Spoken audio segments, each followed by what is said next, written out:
yéen ay journalistes ànd ak ñun ci fan yi yëpp parce que ni ngeen ko seetloo gannaaw lii ñuy def dañu waxtaanu suñu biir tënk benn programme d'activité boo xam ne FDR daf ko am bokk na ci programme d'activité boobu ci biir koor gi ñu dem daal di seeti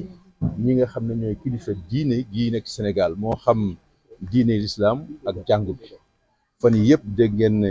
gis ngeen ñu demoon nañ Touba dem nañ Canaba dem nañ Ndiassane dem nañ Tivaouane dem nañ Kaolack fii tey ci suba ak léegi dem nañ ci jàngu bi dem nañ Cambérène tey ñu ngi fii pour rencontrer la famille omarienne sabab bi nag mooy wax kilifa diine yooyu ñan lañu doon mooy composante yi nga xam ne ñoo nekk tey ci front boobu gannaaw loolu wax leen li tax ñu jóg li ñu tax ñu jóg nag dafay di yàlla daf ñu boole ñu nekk ci kujje politique bi am ñaari seetlu nag loo xam ne seetlu nañ ko te day booy cëggal guyu Sénégal loo xam ne tey Sénégal mooy taarixam loo xam ne tey Sénégal ku ko naw ci bitim réew moo tax nga naw ko muy lan muy démocratie mais également république ñaar yooyu nag dafa mel ne dafa sooxe attaque léegi te bokk na ci jën yi nga xam ne ñoom ñaar ñoo xam ne ñoo ŋànk Sénégal ba kenn ku nekk ci bitim réew ma ñoo nam loola nag buñ ko càmbaree ñëw diisoo ci ñi nga xam ne am nañ pàcc ci ni réew mi doxe muy kilifa diine yi sunu wareef lan doon dox dañ doon yëglu pour que ñoom ci seen bopp ñu xam ne parce que wax na leen ko lépp nag dañ ko bëgg a def ci kaw jàmm ndax Sénégal gi pour mu nekk jàmm rek moo tax bu jàmm dëddoo li ñuy tuddee Sénégal ñaanuñ ko yàlla mën naa dëdd kon nag luñ mënti def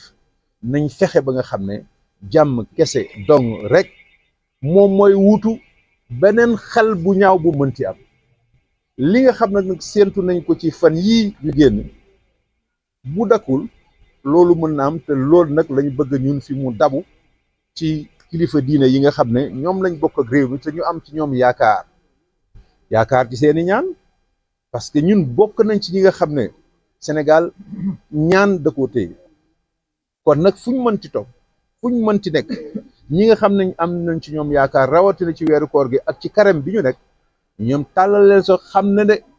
am nañu nekk ci biir Sénégal ñoo xam ne keneen ku waxut wala doxut jàmm am na ñoo xam ne ñu ngi wax ak dox jàmm ñun nag ca la ñu boole suñu bopp loolu daal moo doon sababu doxantu bi ñu ci sant yàlla bu baax nag ndax ñi nga xam ne ñoom lañ ko seq ak fan yi yëpp dafa mel ne suñu lam jiitu na ci ñoom ndax ay kilifa la ñoo xam ne askan wi day dem ci ñoom di waxtaan ak ñoom bekkoor du waxuma sax bekkoor mais jafe-jafe yi nga xam ne am na ci jamono ji ñu toll ci wàllum dund ci wàllu dem ak dikk ci ñeneen ñi ak yeneen àgg na seeni nopp daanaka booy na seeni nopp kon bu mu demee wax leen ko dafa mel ne partage bi dafa di loo xam ne lu yomb la woon ci diggante ñoom ak ñun liñ ciy wut rek nag mooy ñun ñëpp rek ñoom kilifa diine yi comme niñ koy defee te sax léeg-léeg ñun duñ ko yëg ñu matale li nga xam ne jumtukaay yi nga xam ne dafay laaj ñu am ko pour mën a matale seen liggéey loolu daal moo doon sabab bi di ñaan yàlla ñi nga xam ne ñoom lañ ko seqat vraiment ñu seetaat taxawaay xam ne ñun ñëpp ñoo bokk ndey ñoo bokk baay bu jàmm amee rek ñi nga xam ne yàlla teg na tey seen loxo nguur gi seen loxo danañ mën a liggéey seenu liggéey ñi nga xam ne également dañuy choisir dem ci opposition également ñu mën ko def ba Sénégal fii ak app bi nga xam ne moom la ñu jëm fii ak 5 ans yàlla may ñu buñ ca demaatee jongante amaat ñi war a ñëwaat yàlla tudd ko ñooñu ñëwaat ñu demaat ci leen parce que loolu kese rek moo ñu jig te loolu la ñuy ñaan. waaw loi bi ñun def nañ ci benn déclaration fan yëpp xam nga loi bi li ko taxoon jóg en 2024 Sénégal dafa nekkoon ci ay lënt président Macky Sall xalaat ne loi bi mu jëloon en 2024 la muy indi mooy ak dal googu bu laloo ba pare ndax mooy nekk laytaay gi nga xam ne moo waroon a tegu ba pare élection yi mën a am ci jàmm def naa ne de ce point de vue là loi ba la taxoon mu jóg indi na ko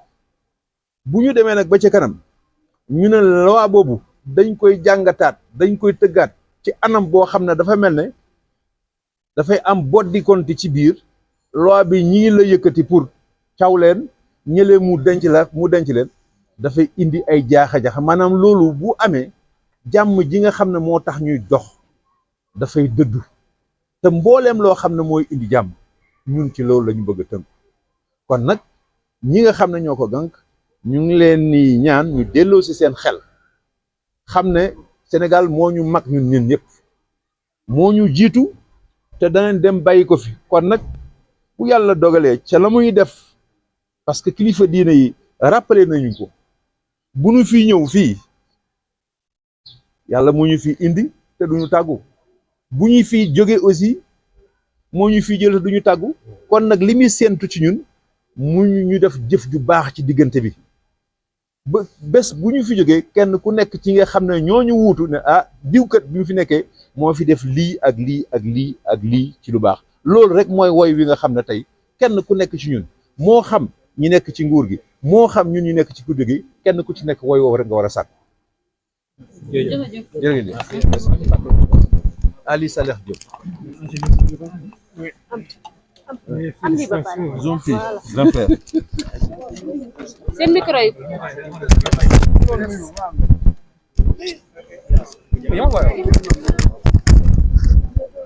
Veuillez vous présenter. Alors, je m'appelle...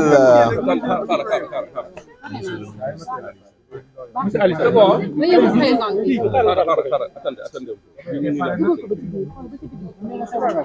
C'est bon? Voilà, je m'appelle Ali Saleh Diop, membre du FDR. Bon, dites-nous quand même. Sortir de cette visite, monsieur Diop, est-ce que vous pouvez revenir sur l'objectif de cette visite? Merci beaucoup. Je dois d'abord commencer par remercier nos amis de la presse qui ont bien voulu accompagner en tout cas le travail.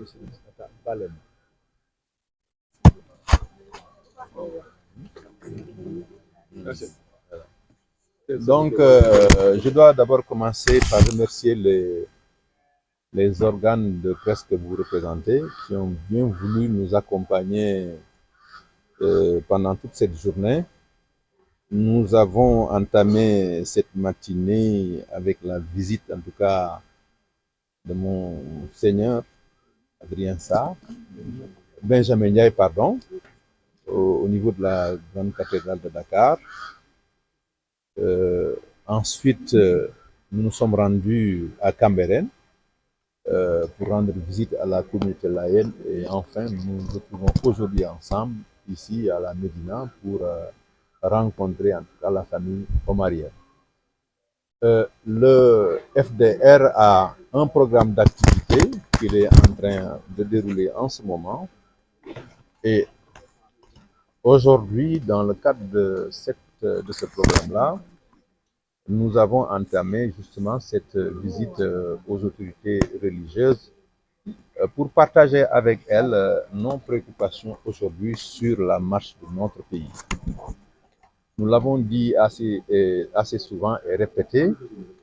pour dire que le Sénégal aujourd'hui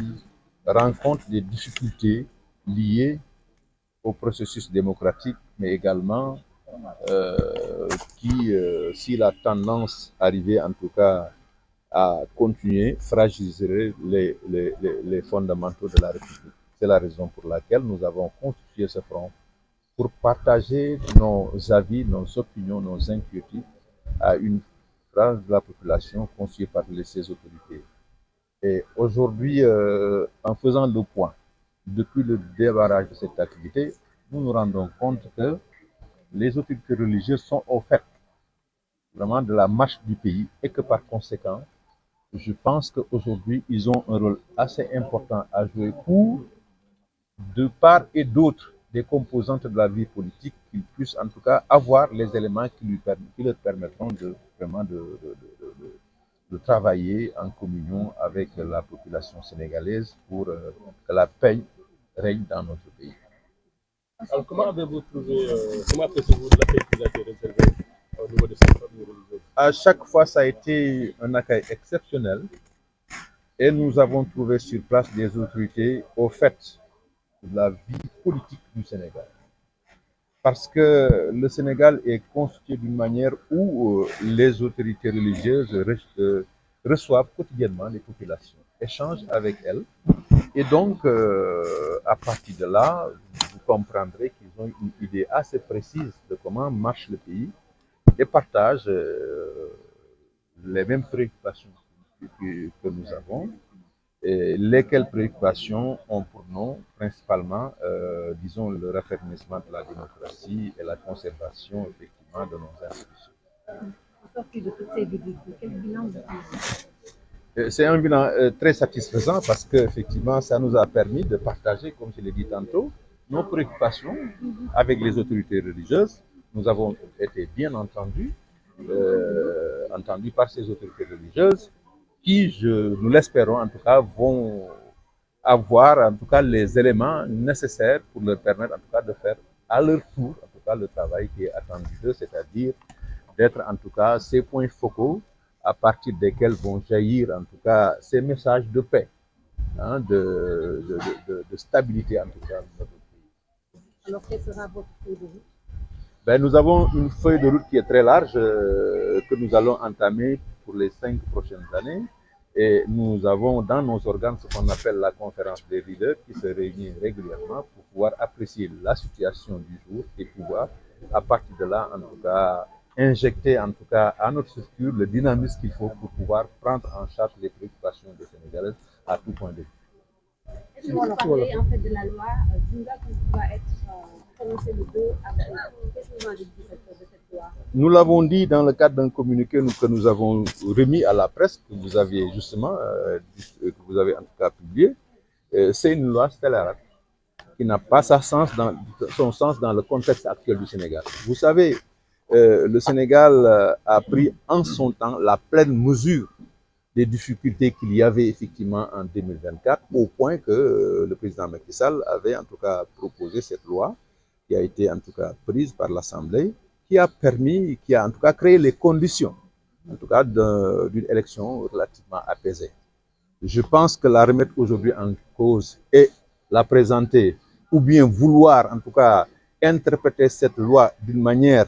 qui ferait en sorte que certains puissent être poursuivis et d'autres, je pense qu'effectivement, de ce point de vue, ne serait-ce que du point de vue de la morale, il y a un problème. Je pense que de ce point de vue-là, le FDR condamne avec la plus grande fermeté, en tout cas, cette loi qui serait proposée à l'Assemblée le 2 avril.